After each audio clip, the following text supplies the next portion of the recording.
எல்லாத்தையும் உனக்கு கொஞ்சம் கொஞ்சமா நுட்பமா இழக்க வச்சான். பக்கத்துல உட்காந்துக்கிட்டு தமிழ் பாசிஸ்ட், தமிழ் தமிழ்னு ஏன் சாகுறீங்க? தமிழ் படிச்சா வேலை கிடைக்குமா?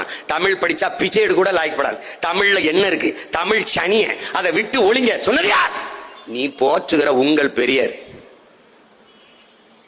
தமிழ் படித்தால் பிச்சை எடுக்க கூட லாய்க்கப்படாதுன்னு சொன்னது அவர்தான்.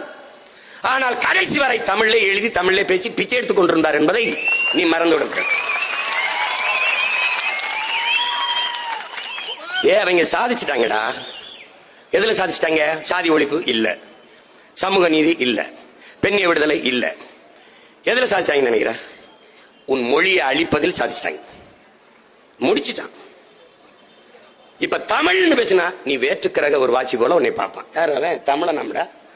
இப்ப அண்ணனை பாக்குறான்ல அவன், ஐயா செப்பரேட்டிஸ்ட், பாசிஸ்ட், தமிழ் நேஷனலிஸ்ட்.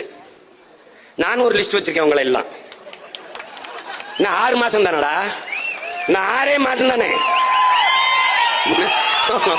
உங்க லிஸ்ட விட என் லிஸ்ட் பெரிய லிஸ்ட். எப்படி மொழியிலிருந்து வெளியேற்றி இப்படி வெளியேற்றினான். நீ என்ன பண்ணிட்ட? ஓ தமிழ், ஒரு இடத்துல ஆங்கிலம் படி, ஆங்கிலம் அறிவு அப்படிங்கும் போது நீ என்ன கேட்டுக்கணும்?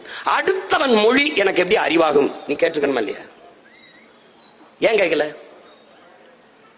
பலாயிரக்கணக்கான உயிர் சொற்கள், கலை சொற்கள், வேர் சொற்களை ஆங்கிலத்துக்கு பிச்சை போட்ட மொழி உன் தாய்மொழி என்பதை நீ ஏன் அறியல?